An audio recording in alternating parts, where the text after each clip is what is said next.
We're the United States of America. Unity and oneness is what we're made of.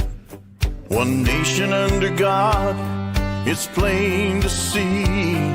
We're showing the whole world what a country should be. United we stand in America, hand in hand in America. Together as one in a land that we love. United we stand in America.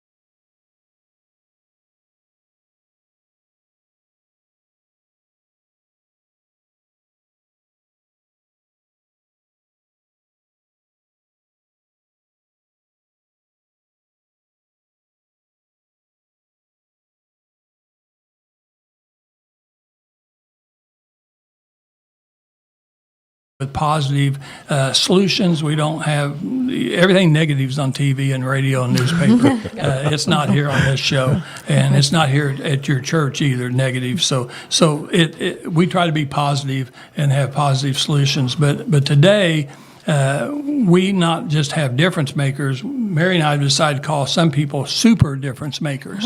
So you guys are going to fall in that category. We have super difference makers today, and we have John Lindell and Debbie Lindell. And so, good morning. Good morning. Good morning. We're glad to have you. You guys are the pastors of James River Church, 4 campuses in Ozark, where I attend. Janet and I attend, and then in Springfield you have 2 campuses, and you have one in Joplin, where I used to have a couple pharmacies, and so I know quite a bit about Joplin Yes, area you do. too. And so you guys do a great job, and we've kind of got a little outline to kind of bring all the people. We're being seen right now, guys, from probably folks in all 50 states and around the world. We have other countries that come in and watch our shows, and we get comments all the time from different places. Folks, you're going to find out a story. We're going to start at the beginning of John and Debbie Lindell, a little bit about their life and where they are today, and how did they get to where they are today. Because honestly, I'm just going to brag just a little bit. I wasn't going to say this, but I'm going to brag a little bit. I've gone to a lot of churches. I was lucky because my mom took my brother to church long time ago when we were small, and I've gone to churches for a long time. Most churches are good churches, and it's kind of like ice cream. I like all flavors of ice cream, and there's a lot of good churches. Okay, so there is. However, I noticed over the years that many churches, when it's time at the end of a service, and you've heard the message, we don't have a lot of people that go forward. They don't go forward and accept Jesus Christ as their Lord and Savior. That always bothered me. I always felt bad for the ministers. I felt bad for the people. And when Jan and I started going to your church, it's quite different. It's not just like 5 people go forward. It's like 20 and 30 and 40 and 60, and it could be 100 people. And then I think to myself, over the years that we've gone to church there, I'm thinking, well, are they going to run out? No, you're not going to run out. Yeah. There's new people coming all the time, and there's people that's been thinking about joining a church and actually knowing Jesus Christ as their Lord and Savior. But they sometimes have to think about it and work on it, and God's working on you and stuff. but you never run out. So I'm thinking about, there's the difference maker right there. You actually are leading people to the Lord and giving them eternity in heaven. So that's pointing them in the direction. pointing them in the direction. So anyway, we're going to start here. So I didn't mean to get off track here, but I think that's important for people to know. If wherever you're going to church, go to church and participate and make sure that you are saved. Because a lot of people go to church and they're never saved. That's exactly right. And that's a problem. That's actually a problem.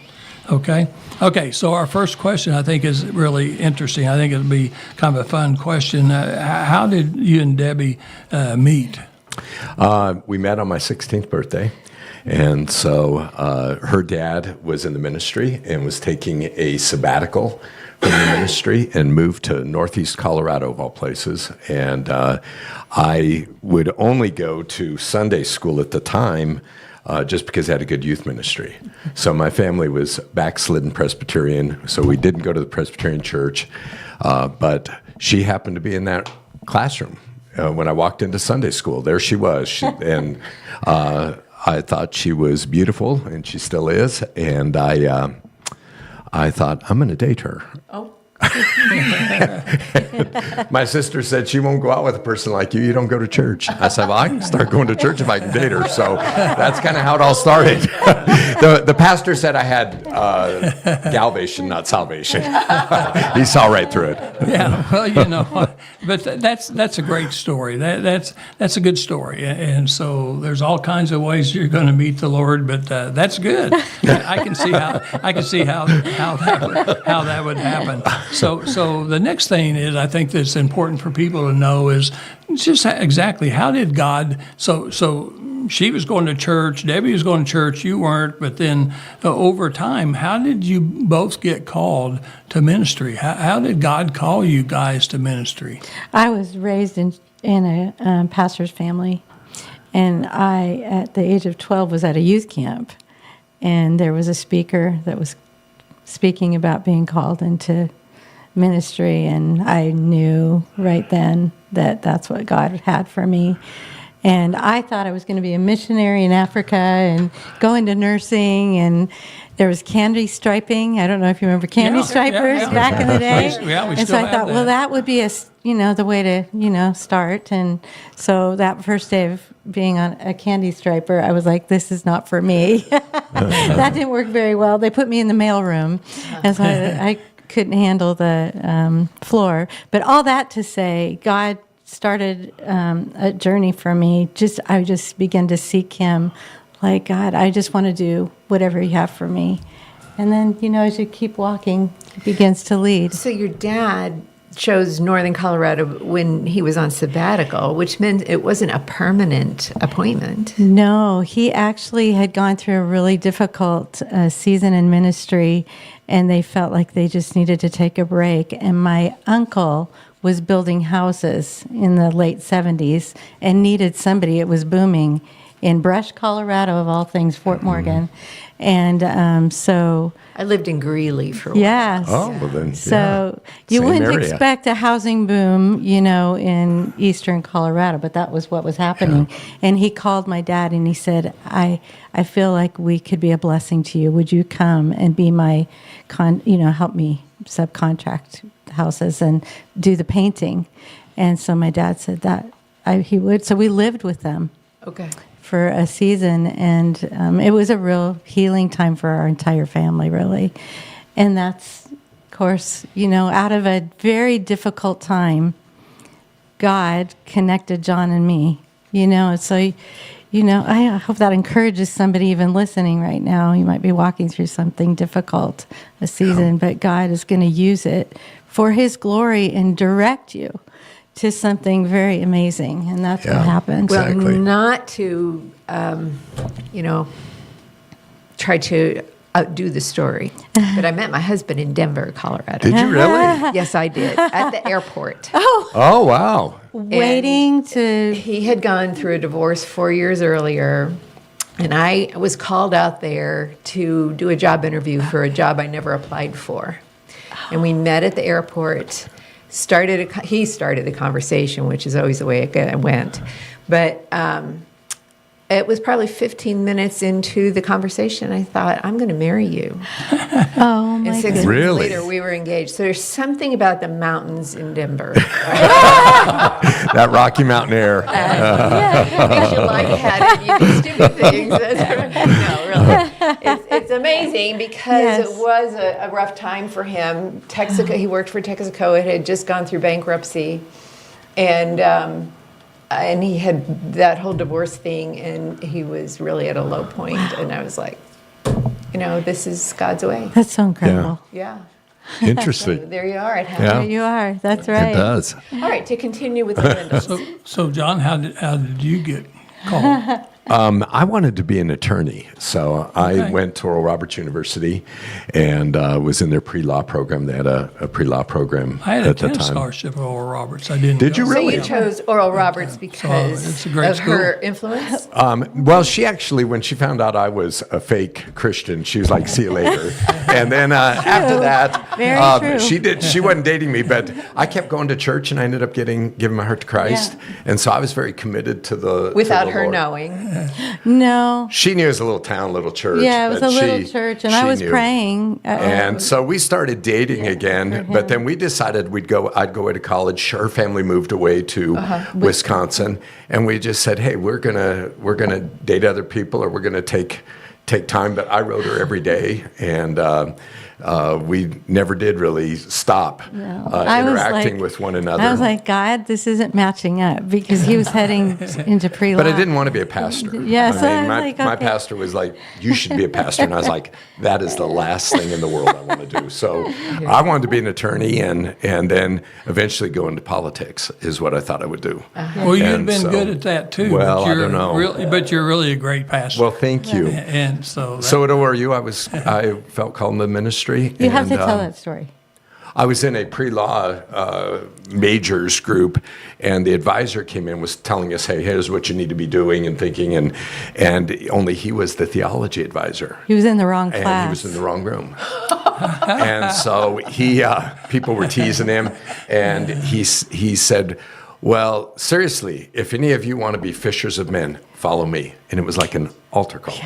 oh my. I got up and my friend was like, "Where are you going?" I said, "I got to go." Wow. And Wow. it just totally changed my whole amazing. value system. Yeah. Because I just, everything I'd ever seen of the ministry was really a tough go, small churches and, a lot of tough.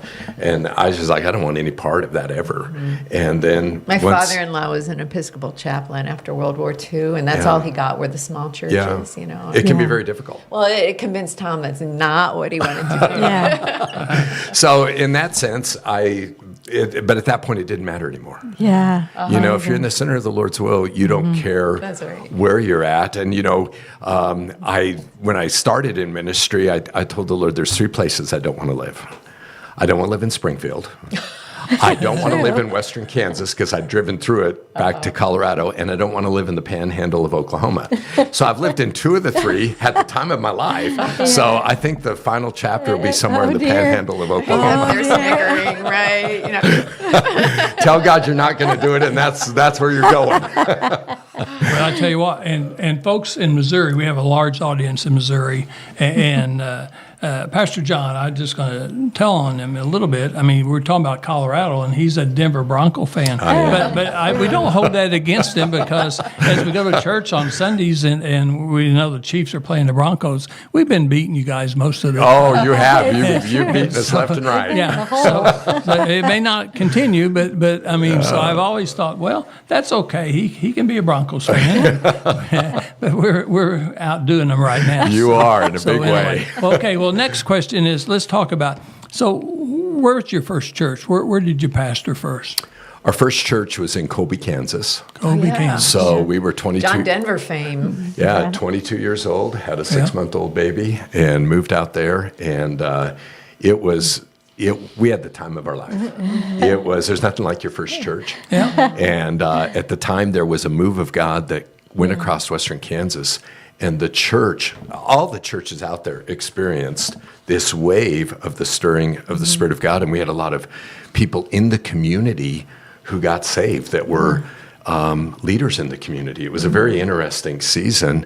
And so we were there for almost 5 years. and the Assemblies of God asked us to move to Kansas City and start a church in Overland Park. And so we had told them no a couple of times, and they kept pinging on us, and we felt like we should go there. So we started a church in Kansas City. But, it was a tough go. Eventually it did take off.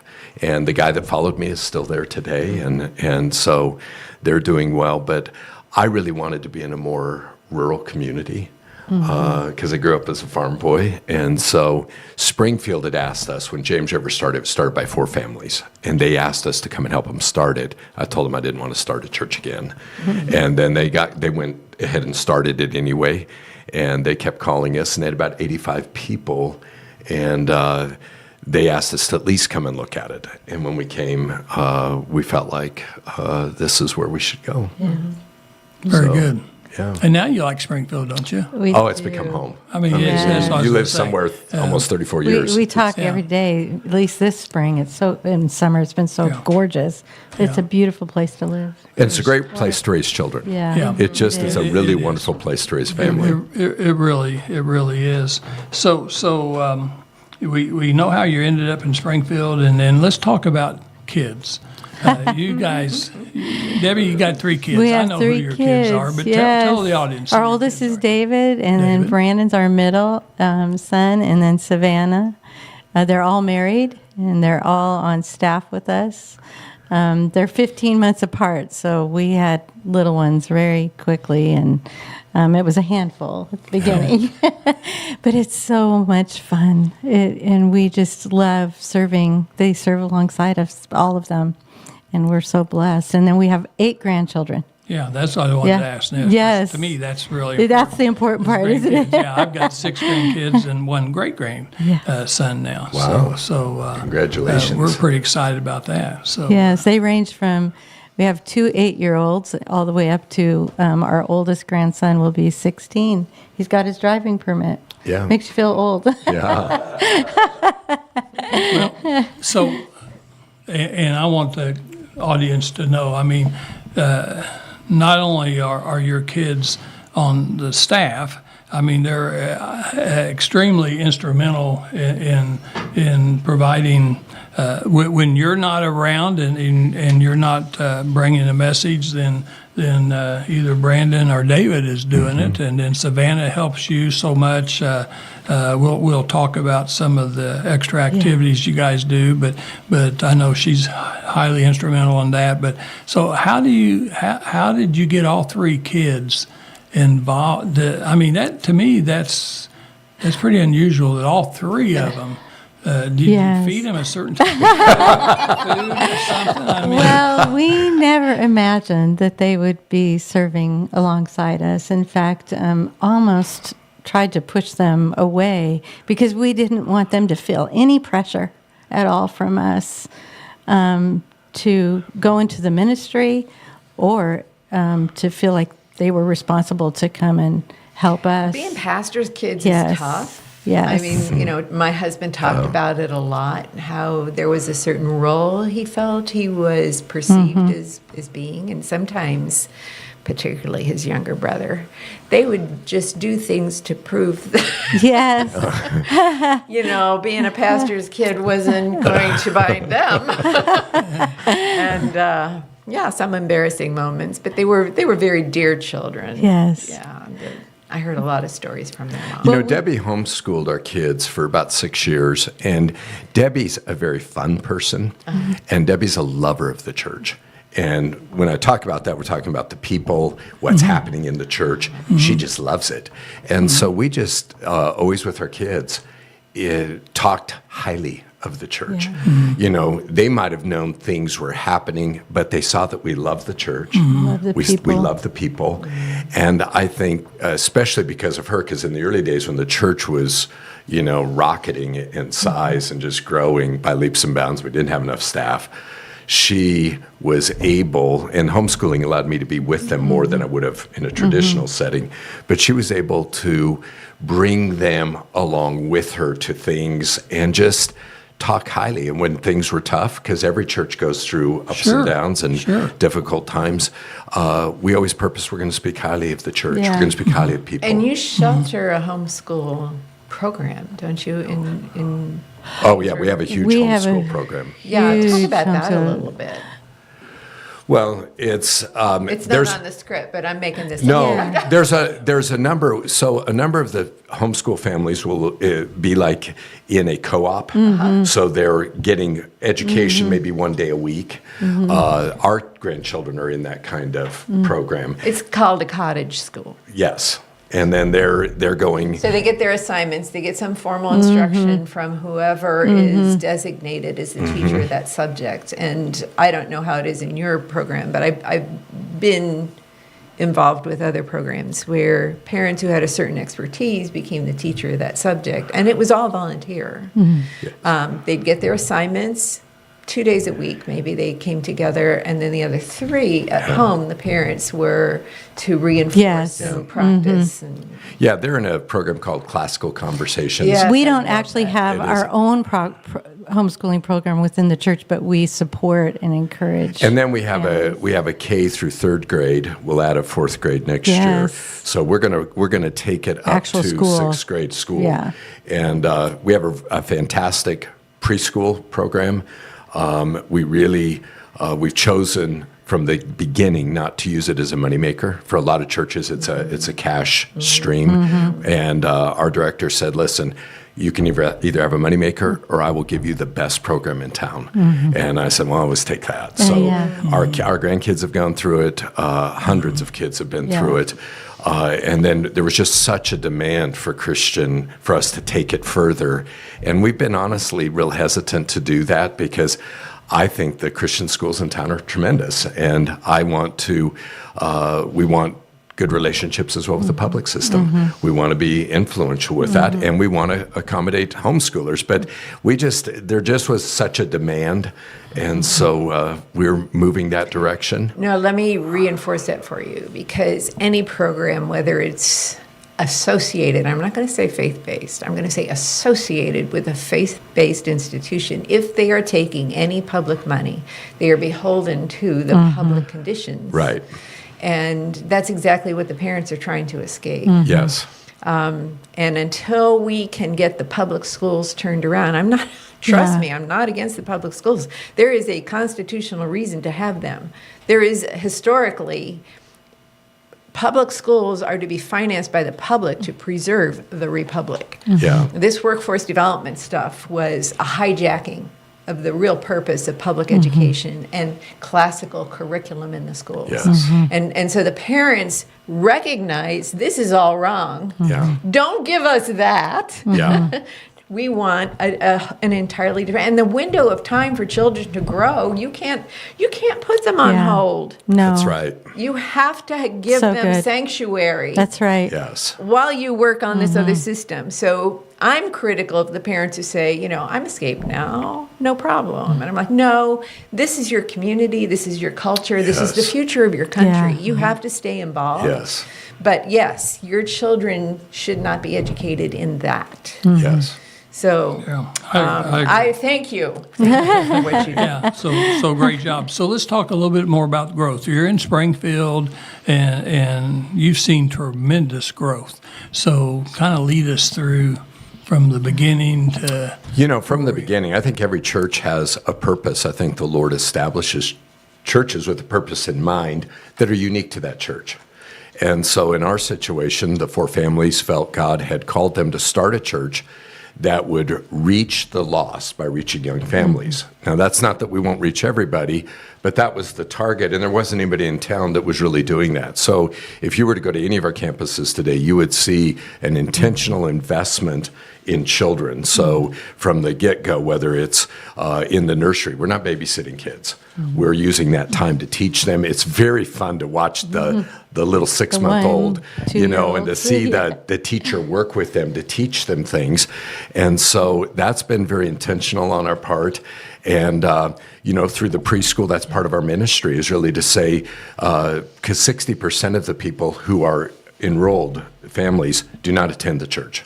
And so we love it when people who are either unchurched or marginally churched. So it's an evangelism outreach. It really Definitely. is, because that child's going to come home and say, Mommy, Yeah. Daddy, can we pray Yeah. for our meal? Yeah. And instantly the parents are going to look at one another and say, maybe we should check the church out and see what they're being taught. Or maybe if their background is such, they'd say, you know what, we need to think more about these Yeah. things.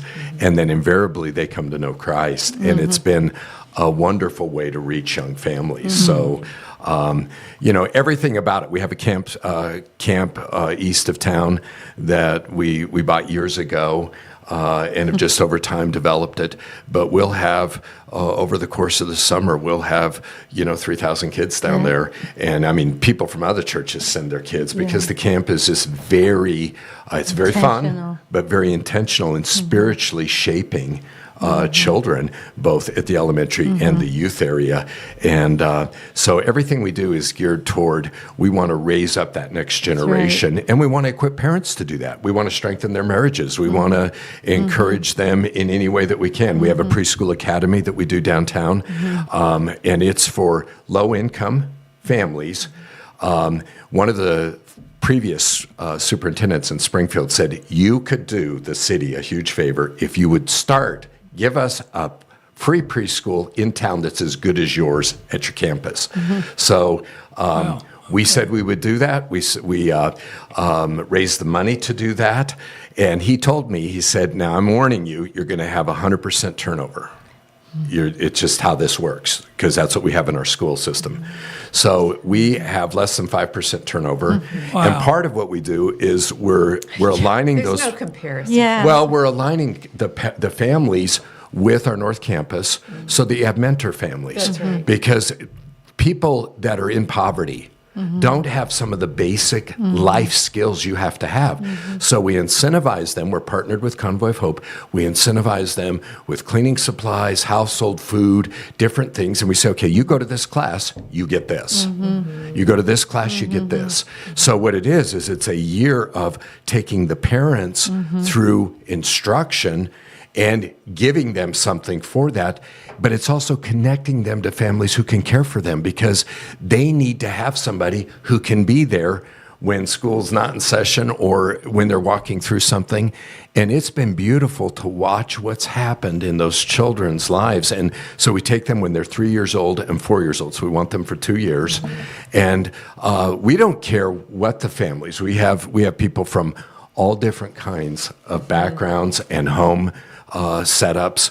That's not our concern. Our concern is those children first, and then to begin to pour into them and let God do the changing. I mean, we'll do the fishing, we'll let him clean the fish. So that's kind of how we're doing it. Yeah, my mom was a home economics teacher, and of course, I watched as that class. I mean, it used to be mandatory in middle school. Everybody got industrial arts and home economics. And now that that's gone, I realize how that was part of ensuring your freedom as an independent citizen who could run their own home, their own castle. Wow. That's what castle Yeah. doctrine is, Yeah. right? And when they got rid of that and started pushing in all of the government programs for feeding these kids through the system, the teens lost the skills and had nobody to teach it to them. Yeah. And then what you have is a cycle of dependency. That's Yes. deliberate. Yeah. That was deliberate. Yeah. That's what socialism is, okay? So the whole idea of being that free citizen, and it's not just about raw independence, it was about giving you the space to have discernment about who you engaged with and being able to protect your own family. Of course I do. I talk to government legislators and people involved in government on the boards and so on, and they're all proud of this idea of a wraparound school system. And I'm like, no, thank you. I know people in Southwest Missouri who say, we'll take care of our children ourselves. Yes. Thank you very much. Yeah. Yeah. So you're getting this push in from these urban areas that because of this idea of standardization and homogeny, they think we want the same things they do. And I'm like, no, thank you. Yeah. And it's a rude awakening for them to be confronted with somebody who says, no, your values are actually enslavement. Yes. And the church's job is to ensure the liberty God promised you. Yes. That's what the book of Exodus is Yes. about. All right. I mean, it's like deer in the headlights. What are you talking about? I said liberty was God's idea. Yeah. That's You beautiful. know, government enslavement was not. He freed people from that. Your schools now, that's what they were designed to do, was ensure that you had your constitutional rights protected and they would teach you the law. Now they're teaching you workforce development and taking everything else away from you. Yeah. It's true. Yeah. Hey, let's talk So about thank you once Yeah. again. That you didn't know. That's awesome. So let's talk about online because, during this past year when I lost my foot and leg, I didn't go to church for over a year. And I just started going back recently, and I was having to watch everything online. And I never really watched church much online. I just always went to church. And so there's a lot of people watching today, and they watch church somewhere in this country online, and you guys have a large online presence now, We do. don't you? We do. So when COVID hit, we had about 3,000 people watching online. And then, when we were shut down for that brief period, we just said, we've got to do something to engage people. And so we really thoughtfully said, what does this need to look like? And how can we make it where it actually engages people? Because if it doesn't do that, we're not interested in just providing a show for people. And so we gave it thought, and our team put together the online campus. It has exploded. I mean, beyond what we would have ever imagined. So on a Sunday morning, we'll have a couple 100,000 people watching. Couple 100,000. And then on Wednesday night, probably in the fall, around 80 to 90,000. In the summer, about 60,000. And then we have over 1 million YouTube followers on our YouTube channel, which has just been, that thing has just exploded. So it's a chance for us to multiply the ministry. And, at the same time, I would say this, if people can go to an in-person meeting, there's value in that. Yeah. But not everybody can, if they're in a situation like yours. And we want to be there for them. And then we have pastors that we hire that they're there to pray with people, to minister to people. And it's a joy to have people that come in from out of town to tell about DSN. Well, we've had several just recently. We just had a girl travel in from Australia. She watches from Australia. From Perth. Yeah, and she was like, I just want to be in the room. I mean, that is a commitment to come from Australia. That's like the other side of the world, actually. Yeah. I've been here too. Yeah, it's wonderful. But just to see they're drawn to just the place where they feel it's home to them, even though they're watching from a distance. So it's wonderful. So that's a good point. So you don't just have a crowd from Southwest Missouri. You've got people from all over the country and around the world Absolutely. that are watching on Sundays and Wednesdays. And I would say just what you said, John, echo what he said.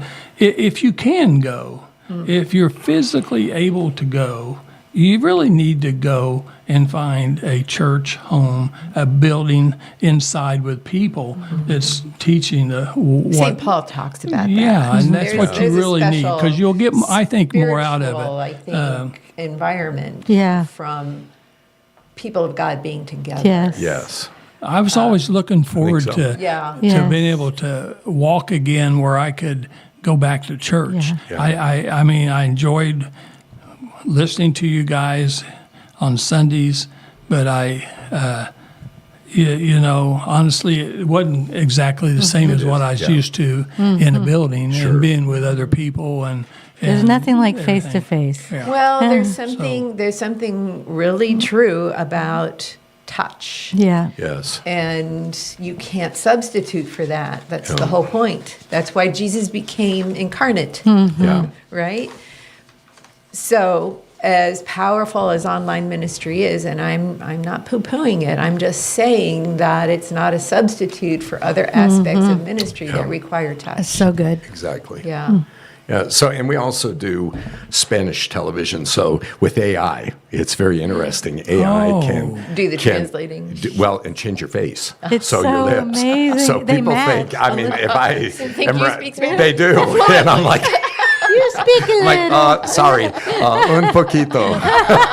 So, like, if you go to a Mexican restaurant, I saw you guys one night at a Mexican restaurant in Ozark. Right. So, if somebody comes up to you because they think you speak Spanish and they start speaking Spanish, what are you going to do? He can.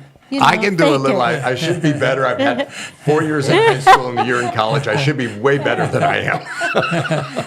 But that's cool. Yeah. It is cool. cool. Well, AI is doing a lot of good. As long as we utilize it for the good things, Exactly. and solve diseases and do all those good things, that's good. Well, let's take time just for a second. We're going to talk about our two sponsors, and then we'll be right back on our show. So this show is brought to you in through Acts Ministry through two sponsors. Brad Pistow, a certified fiduciary financial planner located in Ozark, Missouri on Farmer Road.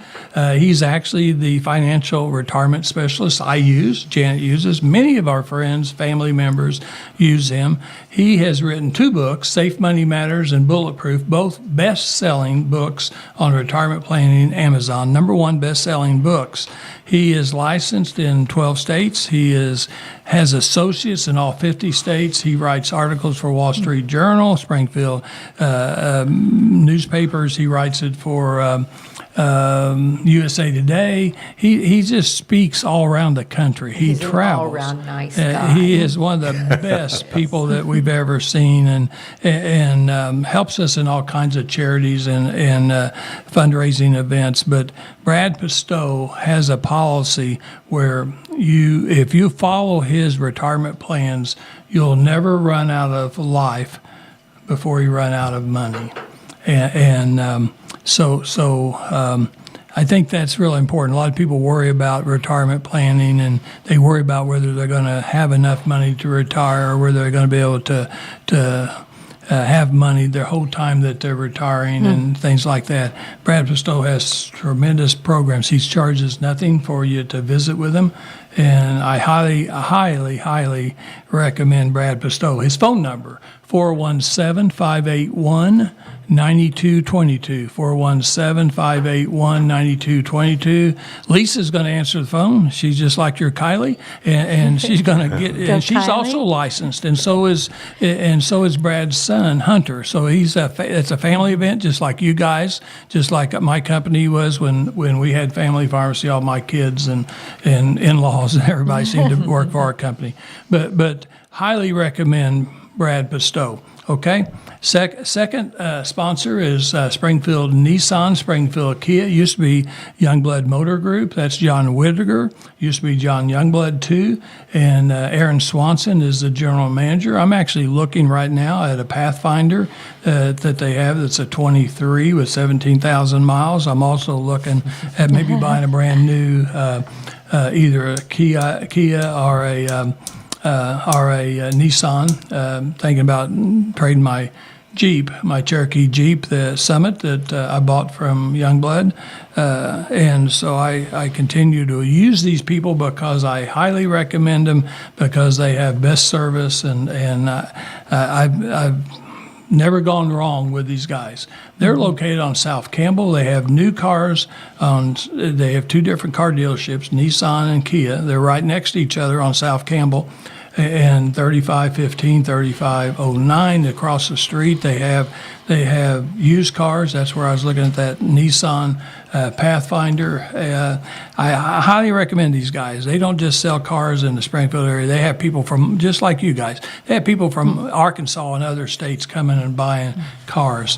Been in business over 45 years, one of the longest old-time family businesses around the area, and there's reasons for that. So let them know that Mary and I recommended it. Changing Time recommends it. We are very particular about who sponsors. We've had people want to sponsor our show. I wouldn't mind taking another sponsor, but I'm real particular about people sponsoring my show, because if I can't recommend them, I can't lie about it. So I'm pretty. Yeah, we don't want that. That's good to know. That's good My to wife know. said, she said, be very careful about recommending people, and so because always everybody's always calling me, how do you do this? Who do you recommend? And she said, you be careful. Yeah. So anyway, two A great good wife. two great sponsors. Okay, so let's get back. Mary, do you have any questions on? We talked a little bit about the youth program. I know you got a youth building that's brand new. That's Yes. awesome. Okay, Thank you. and it's not full capacity yet, but I bet it's going to be again. Yeah, it is. It is. So it's completed. Yes. It is. It's Yeah. used a lot. It's too. used a lot. It's used a lot for, we have a college, and so we have a 2-year program. Evangel University has asked us to go to a 4-year program because they feel like we can do better than a liberal arts college can in preparing ministers for the ministry. So give them a 4-year degree, and then hopefully they go on to graduate school and So get it's a their. theology degree?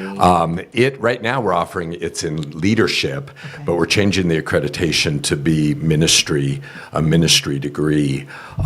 So we're going through all of the accreditation studies. We've got a team coming in to visit, but the students are fantastic, and so a number of our staff have gone through it. But people really all over the Midwest have come out of our school and are doing quite well. There's some people, the well up on I-44, that church is pastored by a James River College graduate.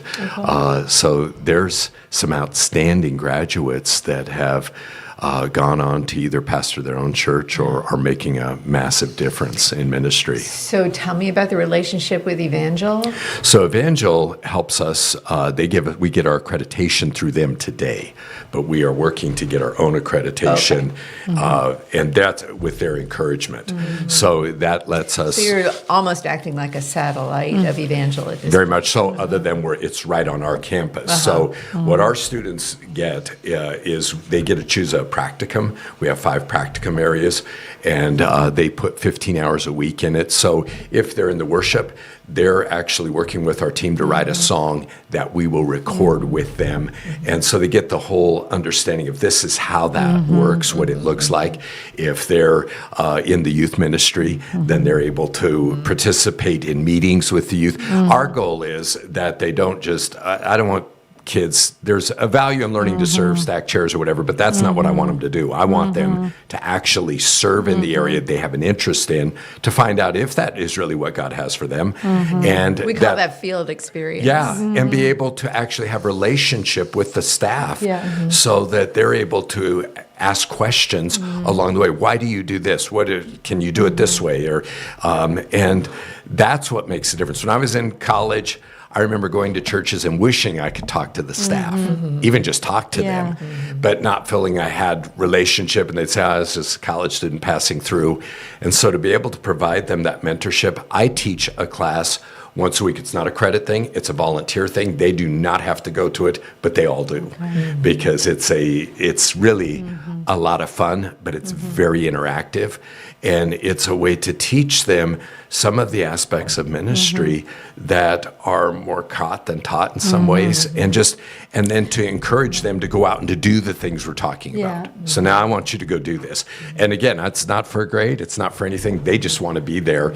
And then usually afterwards, many times I'll just sit down front and they can come and ask. And they add so much to the life and just So I'm curious, energy. we talked about the 70s and this kind of awakening that the country went through Yes. at that time. Do you sense that coming again? Very much so. Yeah. Very Tell us much what you exciting. see. I think Gen X is very primed and ready. They want the reality. They want to see, does this really work? My Is daughter it really says real? that. She's 34, and she says, Mom, we know we've been lied to. We just don't know where to go. And that they're looking for the reality, the truth. And so I think they're very interested in what we would call the conservative values, and they're seeing some reality to it. They're a different generation in that when I was a kid, I didn't want my parents around. They want their parents, and so they want the involvement of the family. And we very much in our youth, our children youth, and in the college cater to that. Well, and a lot of them were children of divorce. They don't know. They know what they think they're missing, but they don't know what it really looks like. Exactly. And so I would say I think the country is on the cusp of a great awakening that will be bigger, I think, than what happened in the charismatic renewal in the 70s. Yes, Lord. I think we're ready for a real tide change. When I talk to spiritually. people about great awakenings, I say, you realize after the first great awakening was the American Revolution. Yeah. After the second great awakening was the Civil War. Yeah. I think that we are experiencing a third great awakening. I think the war will look different. Yes. It's not going to be the kinetic war of the first two. I think we're in the war now. Wow. Yeah. And that's part of what God is using to stir up. It's not he's stirring up confusion, he's stirring up questioning. And dissatisfaction. And dissatisfaction, yeah. And to circle around to the beginning of the program. Part of the institution that was used to lie to these children was the public schools. Yeah. Exactly. So, so we have to use the multi-prong approach for fighting back on all fronts. And I want to thank you for doing that. And Well, thank you. I'm doing my part from where I sit, Well, but We're all in this Mary, I want to together. thank you and Lynn for what you do, the ministry of public service. I don't think it's talked about enough, but it is a ministry, and it's hard. Well, And- churches avoid it because they say it's political. I'm like, excuse me? If the government is ever going to rest on his shoulders, we have to start now. Go, Mary!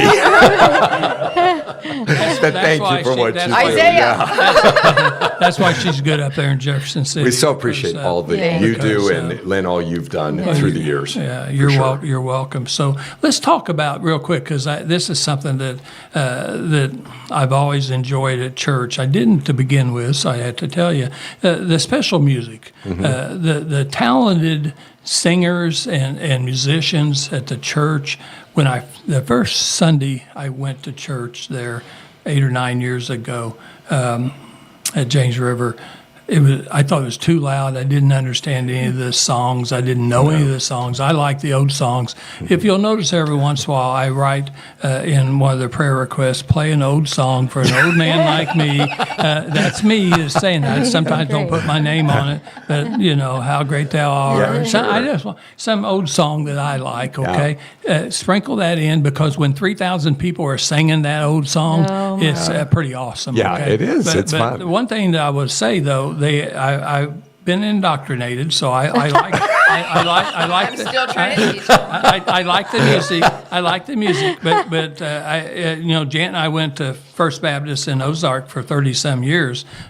Great church, great people, but every Sunday I would be singing because I'm not a very good singer, but I like to sing, and so I sang loud, and she would kick me and pinch me and stuff like that, and that's my signal that I'm supposed to tone it down some. But the good news about James River is I can sing, as loud as you and want. nobody. Yes, I sang loud. I sing loud, Debbie, and God I thinks love I'm that. singing good, and she's never kicked me one time. She doesn't hear me, and she's right next to me. So I'm thinking, well, this is that's awesome. good. So I actually like the music now. So I wanted you to know that. Oh, thank you. But so how do people? We're kind of coming to the end, but how do people find out more about James River? Is there Facebook page, website? What do we? Phone number? What? Sure, they can go online to jamesriver.org. They can go Actually, jamesriver.church. church. Sorry, okay. yes, and jamesriver.tv is where they can go to jamesriver.tv. watch the services. Okay. or they can call the church, 417-581-5433. Okay. And Kylie would be happy to help. She's gonna, yeah. And we have hosts. So when you come on the Yes. parking lot, from the minute you're on the parking lot, we have hosts who, if you desire that. Yeah. Now, some people want the anonymity, and Yeah. that's what's attractive to some people about Yeah. a big church. They want to be able to come in, not have people know they're there. And we don't, that wouldn't be our preference. We would like to get to know them, but we understand. Right. But for many people, they will come in, they turn their headlights on, or they park in the visitor parking. We have people who will go with them everywhere in the building. Every step. So they're not having to wonder where to go to check their kids in. For me, who's orientationally challenged, Yeah. that's That's a like blessing. Yeah. an accommodation that I have to Yes. have. We would have we would walk them from the parking lot Yeah. through the kids area to the auditorium. We would, if we sense that they don't want to sit alone, or they would we will make sure we introduce them to Yeah. people. James River, and this is not a comparative statement, but it is as friendly a place as you're It going to is find a happy anywhere on the place. planet. It's happy. People Yeah. are happy there, and they are friendly there. It's some of the friendliest people I've ever met. Yeah, it starts out so people, if you're going to ever visit James River Church, any of the campuses, the first thing I noticed 8 or 9 years ago was there was people out on the driveway area before you even get to the parking lot had big signs, welcome Yes. home. Okay, so big signs, welcome home. And I told Jen, I said, well, that's different. Okay, we weren't used to that, and so they've already seen us. And then you get into the parking lot, and there may be, like you said, somebody that's Yeah. going to help people. And then you get to the front door, and they just don't act happy. Yeah. They are really happy. They're genuinely Yeah. happy. Yeah, so They there really are. there's no pretend. There's no Yes. pretend. It's actually Amen. happy to see you, and so it brings out a good feeling just right away as you're entering the building. So you haven't even been in the building, and you already feel better. And now I just want to brag about you. I know God has told you pray and you figure out between you and God what you're going to preach about, what your message is going to be. But I will tell you, and I've heard a lot of people say this, and this applies for Janet and I. There's been many Sundays that we've gone to church at James River, and you spoke the message that I needed to hear. And I'm thinking to myself as I sat there, how does that happen? How did you pick that? I thought you picked it for me, but there's 2,900 other people there in the church. Yeah. So, so I would tell you thank you for that, because you seem to have a skill and a knack, but I know that The it's Holy a Spirit connection. does. He has connection skill in the neck. between you and God. But you do. You have a connection with God. I mean, many times I've seen you preach and you're looking up. You're looking up. And the only thing that's up is God. That's right. Okay, so Thank I you. know Okay. there's So a kind of connection. you. So I do appreciate you guys, and we didn't get through all the questions. So we had Ark of the Ozarks on the other day, and we're going to have them back and finish up our conversation. So sometime, I know you guys are real busy and things like that, but sometime if we want to get together and we'll have another conversation and finish the conversation, Well, because thank I you. want people to know these people. I want you to know John and Debbie Lindell and the family, because honestly, it's a great church. There's a lot of great churches out there, and this is a critical time. We Jim Whining, when we did our show, created our show, and we prayed about it to quit my other show and to do this show. We decided to call it Changing Times, because we felt like, and we prayed, Jim and I prayed, that we were in the midst of the most changing times that we've ever seen in the history of the world, and we are still in those changing times. I would just now say we are in dangerous times. Yeah. Jim and I now also talk about, and other leaders in Acts Ministry, we talk about we are in the midst of dangerous times, changing times, dangerous times, and that's why I want to say before we close, and I'll give you guys last word to close, but we do have Acts Ministry Acts Fest coming up this Friday and Saturday. It's an annual event, and if I think there's just maybe 3 or 4 seats left. A few, but Not very many. This building doesn't hold a lot, but we have a lot of people will be watching online, watching live. But if you are interested in Axe Fest, we have great time together and great speakers, programs.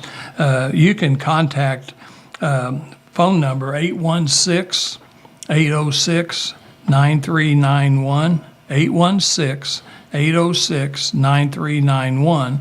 Or you can contact 4321-ACTS, A-C-T-S, at gmail.com. And you can get all the information, you get the agenda and everything like that. I know Mary and I will be speaking with a group, Bob Dixon, you know Bob Dixon, Commissioner Dixon out of Springfield, Greene County. He'll be there. There's some leaders will be there Thursday afternoon to kind of kick it off. And so we'll be communicating.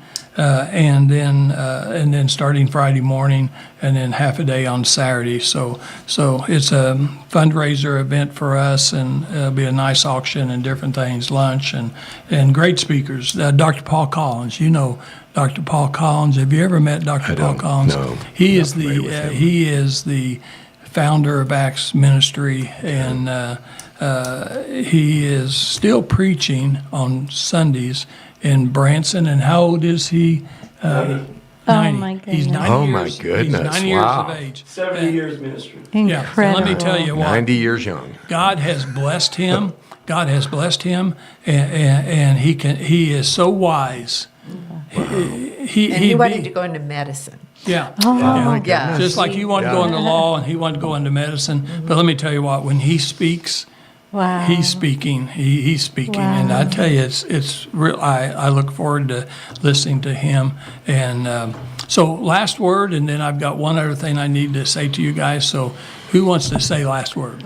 Go ahead, Debbie. Have the last You word. know, I was just thinking, This may be like at home. Enjoy You it. get the last word. My wife gets the last word. you know, we just love people. And I just think about every listener as an individual, that our heart is just to see them grow in their walk with God and become fully connected to the plan of God for them. And that's our heart as Exactly. ministers. There was a story I just have to tell. It's been on my heart through the whole thing. It was sent to me today. We do special events, and last week we did a sisterhood event, and a girl that was a part of the church wanted to come, but her friend couldn't come. And she was like, I don't want to go by myself. And her dad said to her, she works at a Dollar General in town. Her dad said, you need to go. You need to invite some of your coworkers. So she invited one. And the coworker who was not church said, yeah, I'll go with you. And she invited another one who she didn't like. She told her dad, I don't even like this girl. And she invited her. And that girl said, well, I'll come too. They both came. They both got saved, came forward for salvation, got saved. And then one of the girls came back that next Sunday with her entire family, and all of her children in the children's ministry went forward for salvation. Oh, my goodness. Wow. And, you know, that is what it's all about. That is why we do what we do. We want to see people get connected to the God of the universe who loves them so much and has a plan for their life now here on earth to bring heaven into their situation, into their homes, into their workplaces. And so that's why we do what we do. That's it.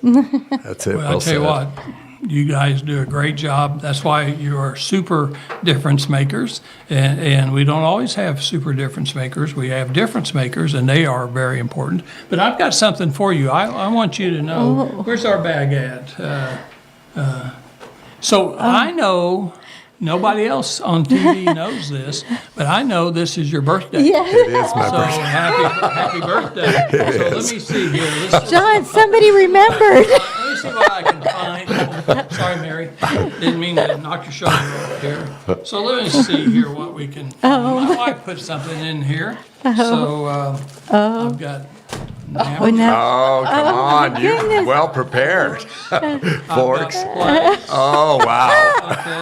Let's see what else I've got in here. Oh, cupcakes! I'll let you choose. You and Debbie choose the first one. Well, I have a confession. What's that? I forgot it was his birthday this morning. And my precious mom, who lives with us right now, she yelled out when he came out of the bedroom, "Happy birthday!" And I was like, "Oh no!" She remembered, and I forgot. Oh, God. Oh, aren't they beautiful? Oh, they are. I think also there may be a birthday card in my walker. Well, that is so kind of my you. walker. My goodness. In the little bag. Yeah. These are Yeah. So go ahead. Let's get this. Okay. Let's Wow. get this thing open. Hey, Eric, help open these out. These are so cute. Look at that. Hey, Lynn, you ready for me to sign off? Yeah. Sorry, I got We so don't want to eat in front of you. I got so excited about food.